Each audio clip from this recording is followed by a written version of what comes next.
Hello,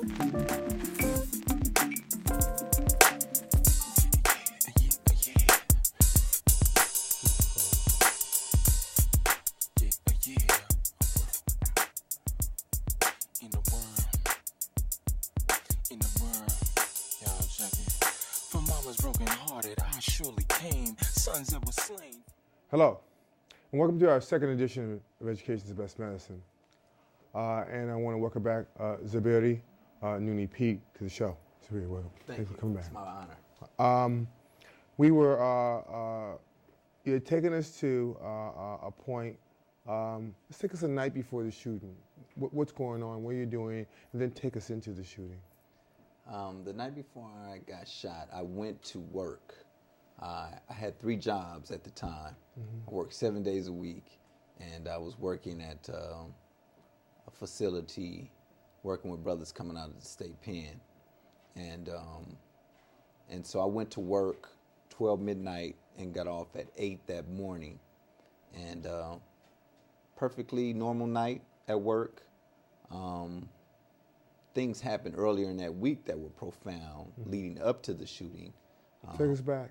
Well, I worked at the Y also. That was my 9 to 5, even though I started work at 5 in the morning, and I got off at 2:30 every day, Monday through Friday. But during that week, I met a brother in a wheelchair, and of course, you know, he came and he was looking to get a membership at the Y, and so I gave him a tour. And he seemed a little bitter, a little angry. And though I understand now, I did my best to encourage the brother. He was a little older than I was, and that was pretty deep to me, just seeing a brother in a wheelchair. However, when he left the facility was when it got really deep, because after he left, I had to go to lunch. So I ran out like 5 minutes after he did, and I was running to get my little fruit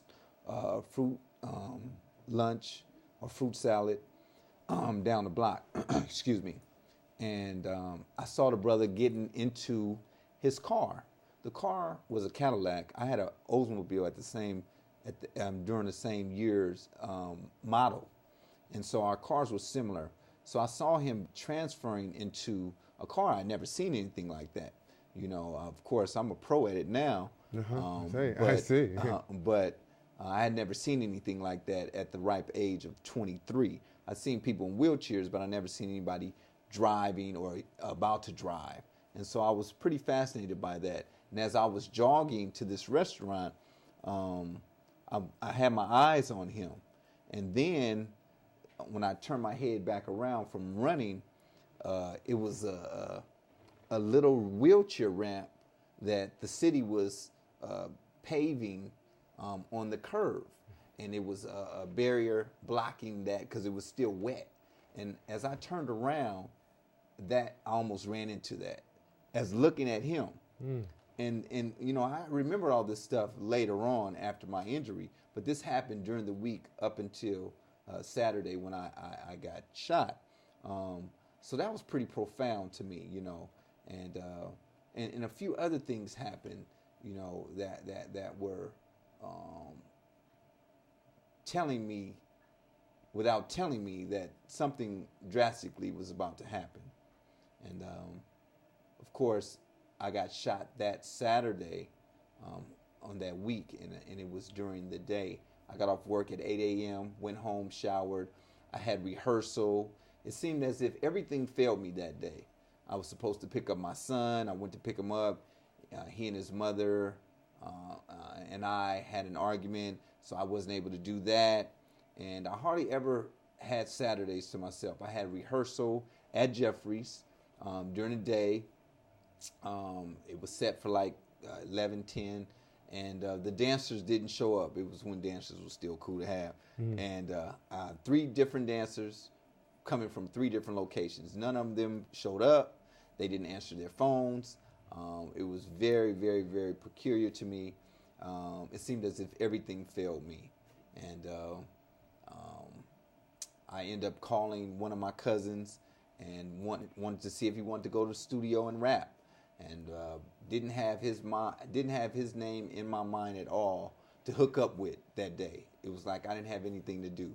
Never had Saturdays off. When I got off at 8 in the morning, I usually went home and rested because I had to go to work the next day, the next day, the next, you know. Right. So it's pretty interesting that everything failed me, and then I ended up with my cousin. His name is Akbar, Akbar Bey, Yusuf Bey's son, and we hooked up, and we drove, looking for a part for his car at first, and then we were gonna go to the studio and rap, because I was working on a rap project, you know, and we was in North Oakland, and we ran up on this cat, and the cat is somebody I was familiar with, somebody I actually knew very well, and the brother. And so I don't want you to talk about him, just basically, because we had talked about this, and you know, that doesn't come right, no problem.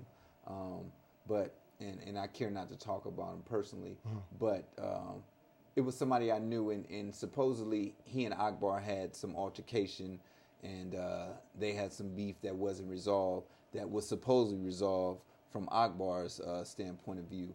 And that's my brother. Akbar is my brother, and I love him. However, the brother, we drove up on the brother, was waiting to speak with the brother. The brother came off the curve and came near the car and just arbitrarily, just out of the blue, pulled a gun out and started shooting in the car. And Akbar instinctively seen him going for the gun and was able to duck. He was aiming at Akbar on Akbar's side, and I was in the passenger seat. Akbar was driving my car, actually. And must have been surreal for you. Oh, man. The movies, as you see in the movies, and it's slow motion, you're talking about real live, fast time. And it was going like slow. I seen the bullets coming at me. I seen the fire coming at me. As a bullet comes out of a barrel, it looks like fire. Yeah. You know, and so I seen that coming at me, and then immediately it just hit me, and I was paralyzed instantly.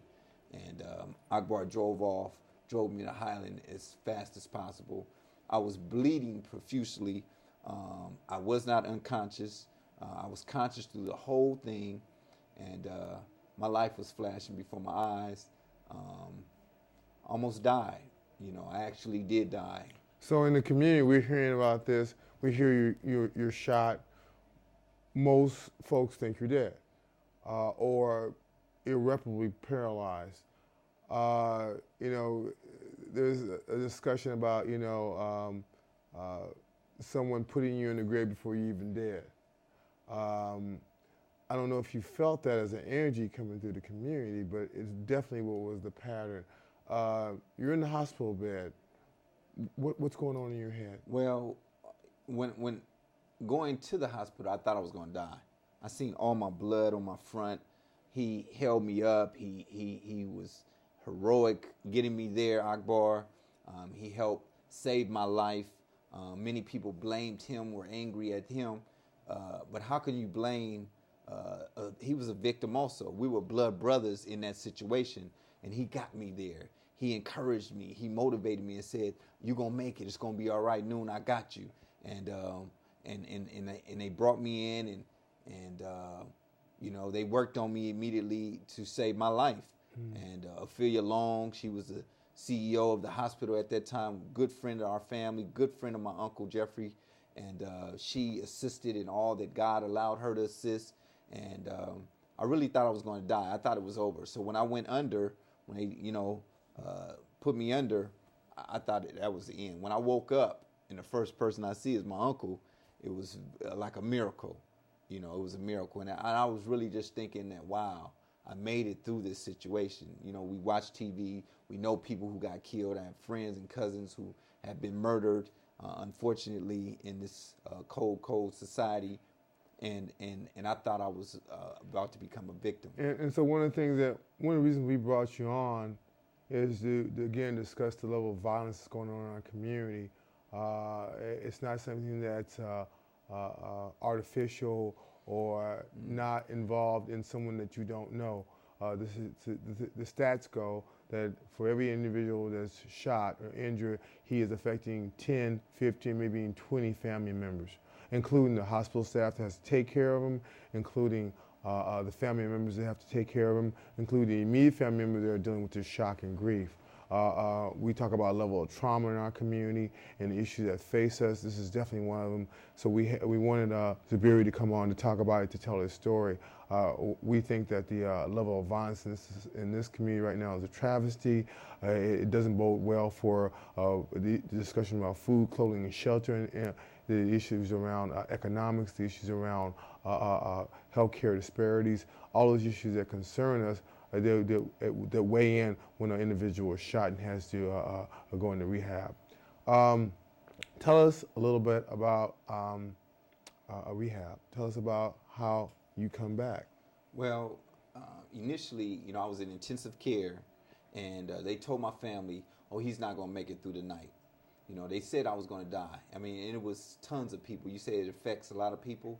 Somehow, some way, I became very popular in Oakland, and so I know a lot of people. My family knows a lot of people. So it was hundreds of people at Highland Hospital, where I said in the last segment that I was born in Highland Hospital. So was I. And I died there. Unfortunately, my heart stopped beating twice, and they brought me back, and God brought me back, and I'm here. And intensive care for 2.5 weeks at Highland. Then I went to Kaiser, and then they prepped me to go to Kaiser Vallejo Rehab, which is a wonderful rehab facility for paraplegics or quads or anybody who's paralyzed or all type of injuries. Rehab was a period when I realized, wow, I'm in a wheelchair. Here's this guy, never sold drugs, never smoked, never drank, a dancer who's a performer, and rapper, and model who loved life, who lived life with the fullest. Now I'm in a wheelchair. Oh, it struck a blow.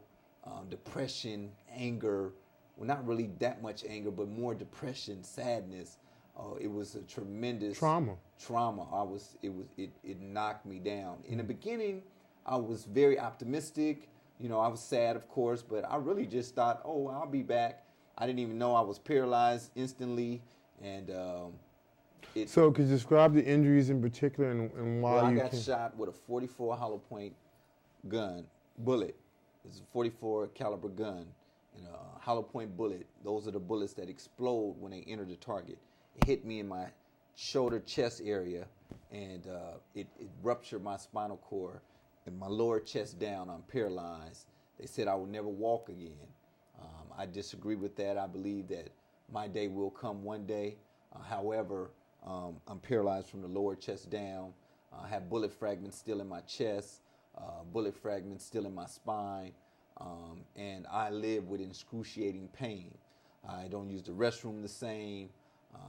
I cannot walk, and life is different, So rehab is meant not to make you walk, but it's to have you deal with the injuries. Right, help you deal and work with the muscles you have to work with, and teach you how to prepare to live in this lifestyle.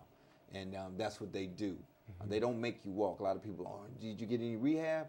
Yeah, but until the paralysis is gone, the nerves are not shut off, you won't be able to walk.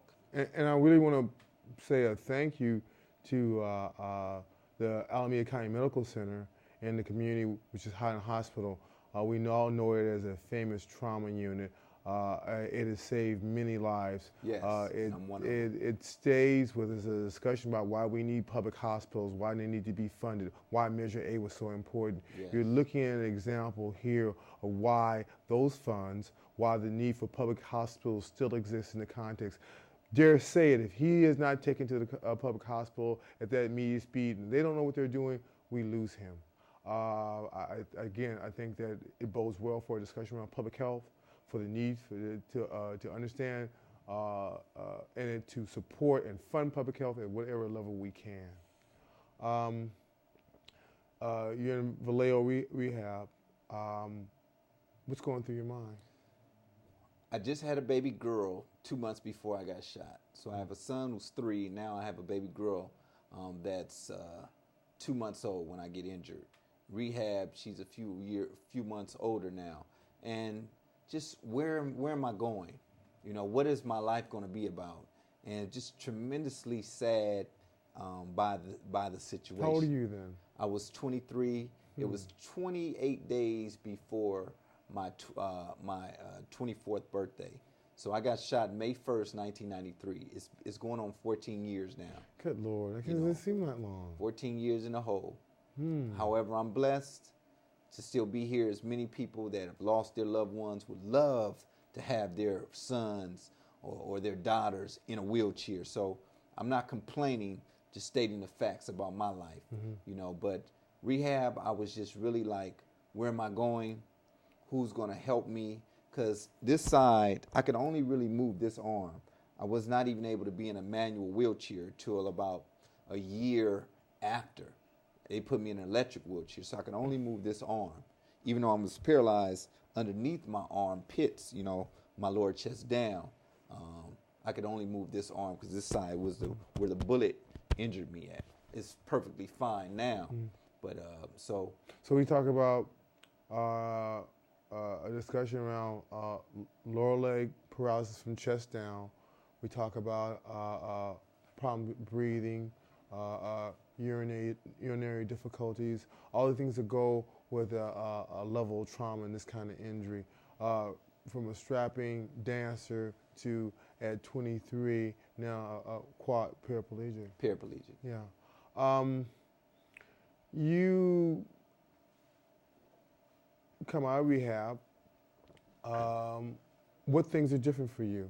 A host of things, but what things are really, what sticks out in your mind? Well, when I spoke about my mom and said during those later years of my life, my manhood, I really wasn't rubbing shoulders with her a lot.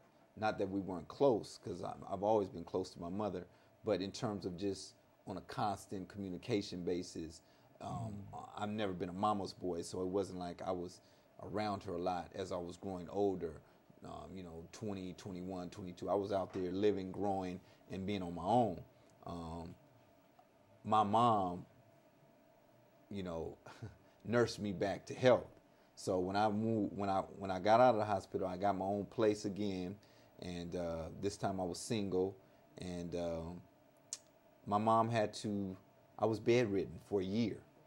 So a lot of people don't really know the struggle.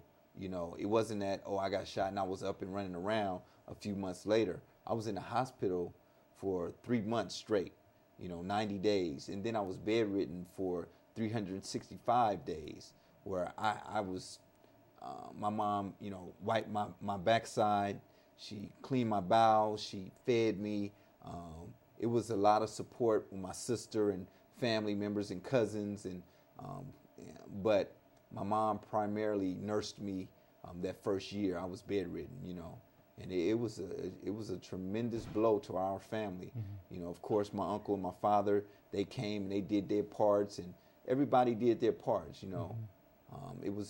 I had some real friends and some people that I didn't even know that God brought. Some angelic love just came and supported and gave, and brothers came that I really wasn't close to, and brothers that I was fell off. I mean, it was deep. What do you think is one of the major reasons for so much gun violence right now?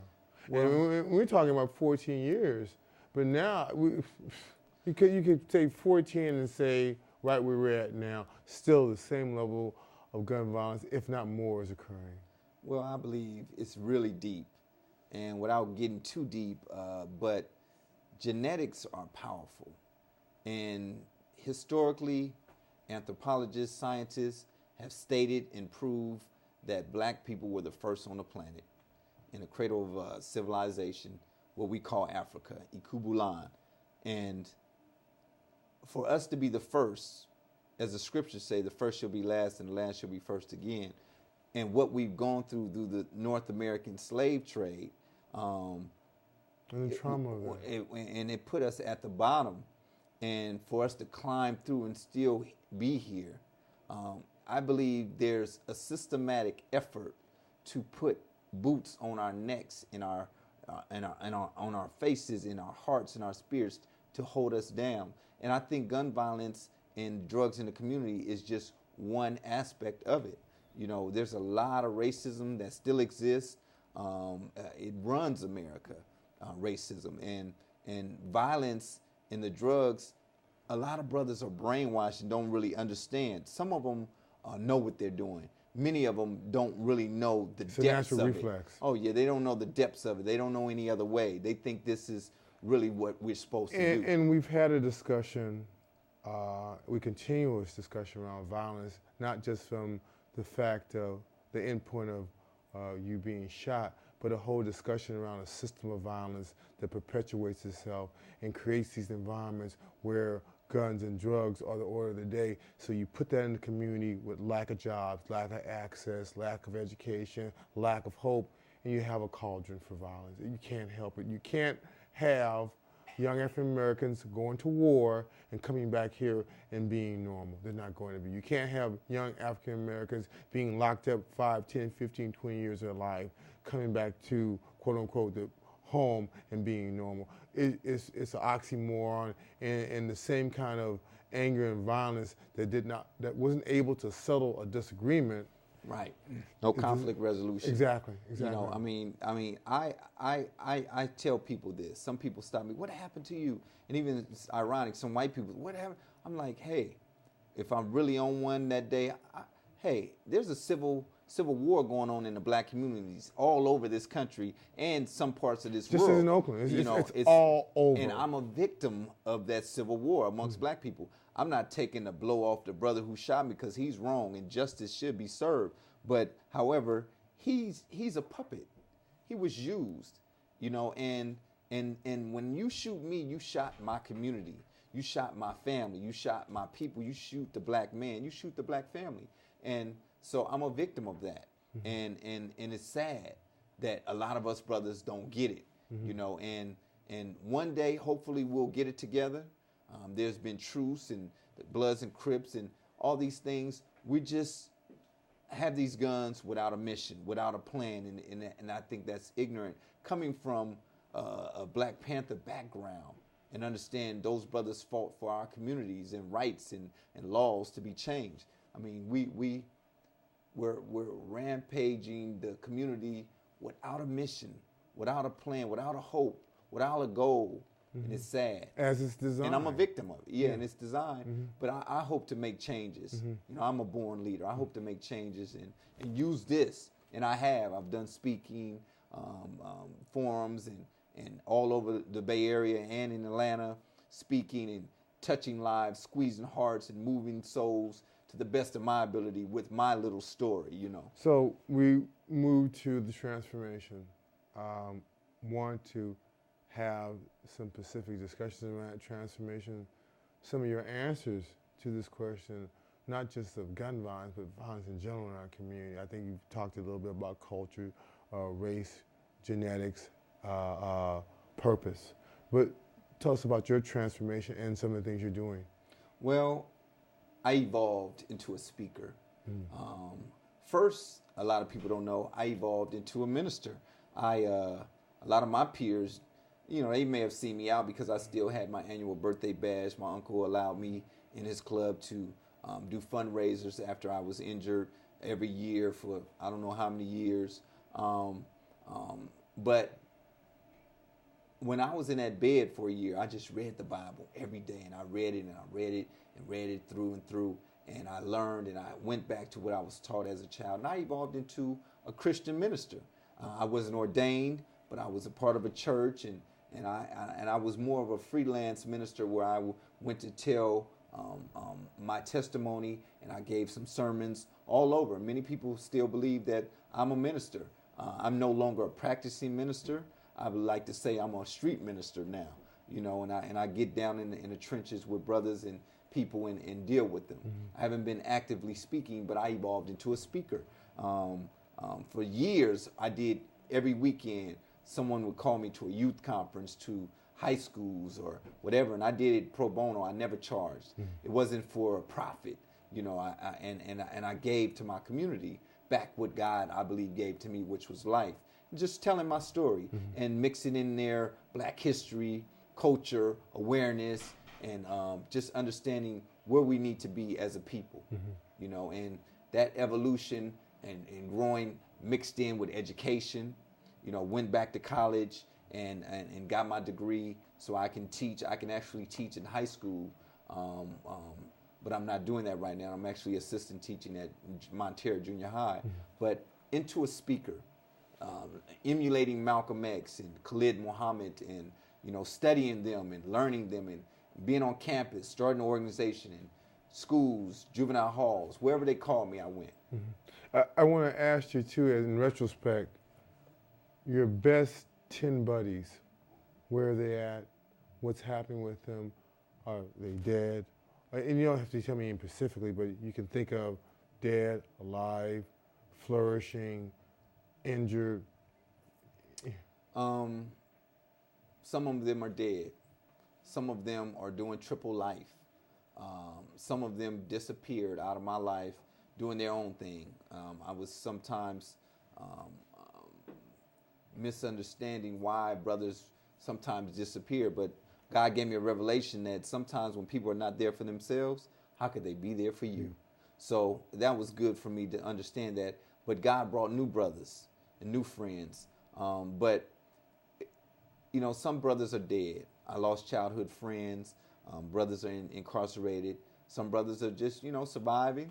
Some brothers are flourishing. Some brothers are in the music industry. But a few brothers have passed on, you know, through violence or health or what have you. And, you know, but we're here. I'm here. Always recruiting brothers. In honor of my group, the Fedora group, which you will remember, and all those brothers have passed, we want to thank you. I want you to give in about 20 seconds the final word.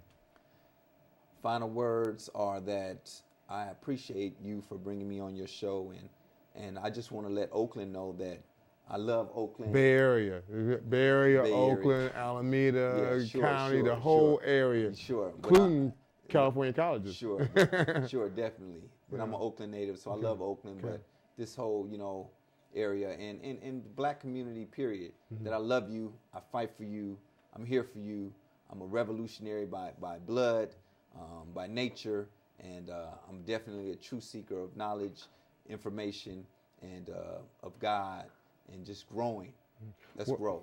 Well, I want to thank you, Zuberi, Noonie Pete, for coming on. Your insight and honesty is provide a wealth of knowledge for us and a way to change, a way to transform, a way to look at struggle, and not look at it as struggle, but look at it as transformation. You are a true testament to that transformation. We're so glad that you were able to come on. We want to have you back. We want to partner with you. We think your message is important, and we want to share it throughout my tenure, and wherever my show goes, that's where you're going to go. I want to thank you for bringing light to a very dark world. It's my honor. You know, and if vision is the art of seeing things you haven't seen, Zuberi, Noonie Pete, you are truly a visionary. Thank you. Thank you, love you very much. Appreciate it. Thank you. It's my honor. Come on.